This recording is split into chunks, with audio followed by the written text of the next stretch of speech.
Bhajpa supremo Mayawati ने सुल्तानपुर लोकसभा में पिछड़ा कार्ड खोलते हुए व्यवसायी नेता उदयराज वर्मा को लोकसभा का टिकट थमाया है। प्रदेश अध्यक्ष विश्वनाथ पॉल व जोनल कोऑर्डिनेटर घनश्याम चंद्र खरवार की मौजूदगी में उदयराज वर्मा के टिकट का ऐलान किया गया। शहर मुख्यालय में सैकड़ों कार्यकर्ताओं की मौजूदगी में प्रदेश अध्यक्ष विश्वनाथ पॉल ने कहा, बहन मायावती ने 3 दशक के बाद किसी पिछड़े समाज के प्रत्याशी को आपके बीच भेजा है। जब भी दलित समाज के साथ छतरी जुड़ा, मुसलमान जुड़ा, तब तक हमने लोकसभा में जीत का झंडा फहराया है। इस बार पिछले मुस्लिम और दलित के गठजोड़ से उदयराज वर्मा लोकसभा जाएंगे। यहाँ सभी समाज के प्रतिनिधियों ने अपने विचार दिए। जिले के कार्यकर्ताओं व आम जनता की मांग पर पिछड़े के बेटे को बहन मायावती ने टिकट देने का काम किया है।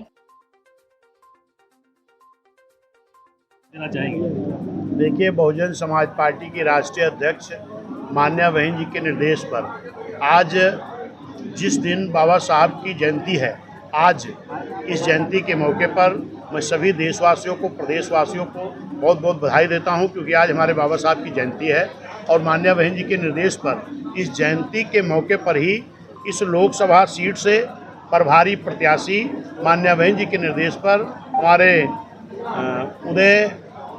उदयराज वर्मा उर्फ पंकज वर्मा जी को प्रभारी प्रत्याशी आज यहाँ घोषित किया गया है। घरेलू प्रत्याशी है, इसका कितना लाभ मिलेगा? इसका फुल लाभ मिलेगा। अभी हमने जरा सा इस पर ट्रायल लिया है कि घर का लाल होना चाहिए कि बाहरी, तो सारी जनता ने एक आवाज़ में कहा कि अब कि हम लोग अपने घर का प्रत्याशी जिताएंगे। और निश्चित है कि भाई पंकज जी जिला पंचायत सदस्य भी हैं, लोगों ने इनकी सेवा देखी है और ये सब समाज के लिए सेवक के रूप में काम करते हैं, नौजवान हैं।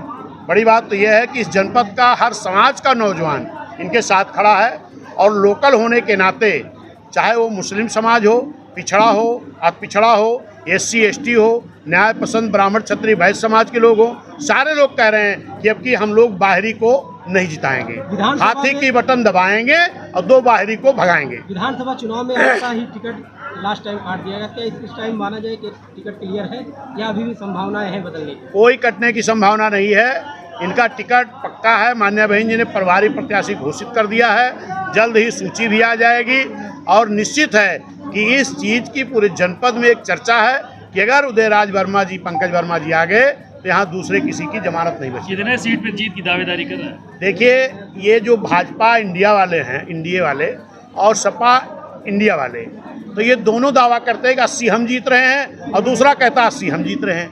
अगर दोनों 80-80 जीतेंगे उत्तर प्रदेश में तो हमें लगता है आयोग को, सरकार को सीटें बढ़ानी पड़ेगी। तो इस तरह का कोई गलत वादा मेरा नहीं रहता है। मैं एक चीज़ जानता हूँ कि इंडिया गठबंधन हो चाहे इंडिया गठबंधन हो, बहुजन समाज पार्टी जनता के गठबंधन के बल पर इन दोनों गठबंधनों को हराने का काम करेगा और उत्तर प्रदेश में बड़े दल के रूप में आएगी। आज पार्टी की मंच से आपका ऐलान हुआ है, बाकायदा प्रत्याशी घोषित हुए, लेकिन जो पार्टी का बैनर, इसमें से जिले के जो भी मुस्लिम पदाधिकारी हैं उनका नाम गायब है। आपने शायद देखा नहीं, ये नाम जो है चिन्हित, जो हमारे पदाधिकारी हैं उनका नाम लिखा गया है। हमारे जिले के पदाधिकारी के नाम लिखेंगे तो बैनर में आएगा ही नहीं, या प्रभारी का नाम लिखेंगे तो आएगा ही नहीं। ये मुख्य कोऑर्डिनेटरों का नाम है। लेकिन आपने देखा कि हमारे एहसान मुन्ना जी ने भाषण किया, हमारे राणा जी, क्या नाम उनका, रिजवान राणा जी ने भाषण किया, चौरसिया जी ने भाषण किया, विश्वकर्मा जी ने किया, मौर्या जी ने किया, ब्राह्मण समाज के हमारे उपाध्यक्ष, क्या नाम, श्याम नारायण उपाध्यक्ष जी ने किया, क्षत्रिय समाज ने किया। बहुजन समाज पार्टी रूपी नर्सरी जो है, ये हर समाज के लोगों में लीडरान पैदा किया है और BSP ही इस देश में एक ऐसी पार्टी है जिसका नारा था कि जिसकी जितनी संख्या भारी उसकी उतनी हिस्सेदारी, भागीदारी। चुनौती किससे मानते हैं आप? किसी से कोई चुनौती नहीं है। जिस दिन पहली सूची बहुजन समाज की घोषित हुई थी, उस दिन 7 मुस्लिम समाज के जब प्रत्याशी आ गए तो पूरे प्रदेश में चर्चा हो गई। BSP तो भाजपा की भी टीम हो गई, 7 मुस्लिम दे दिया। अरे भाई, 80 लोकसभा है, जिस मुस्लिम समाज की आबादी 20% है तो उसका हिस्सा 15-16 सीट का बनता है कि नहीं बनता है?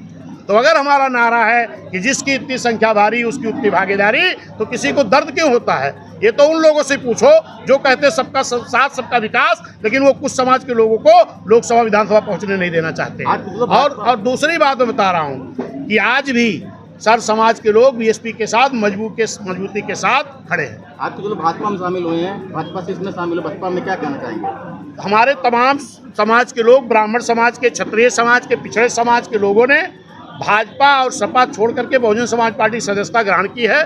निश्चित है कि इससे बहुजन समाज पार्टी की अच्छी बढ़त बनेगी और जो भी साथी ज्वाइन किए हैं हमेशा उनके मान सम्मान उनके साथ बहुजन समाज पार्टी मजबूती से नारा रहेगी। है इस बार 400 पार पे, क्या कहना चाहते हैं?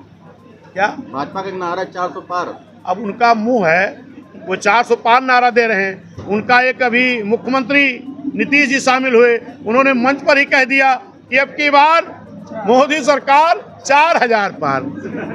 कहा था कि नहीं, गलत तो नहीं कह रहा हूँ। तो 4000 पार करें, 400 पार करें, इसको कौन रोक सकता है?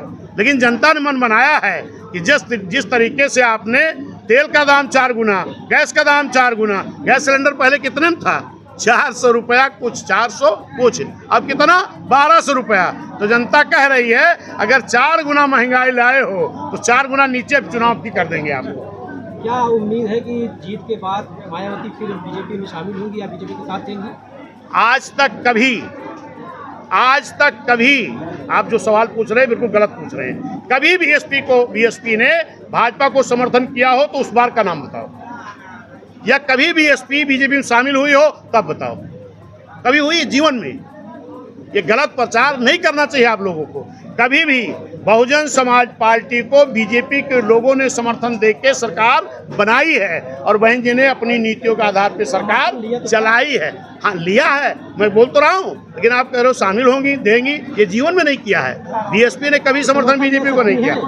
समर्थन ले सकते? अरे कोई भी आदमी हमको बना रहा है कि आप समर्थन लो, अपनी नीति के साथ सरकार चलाओ, तो हम कहाँ भागेंगे भाई?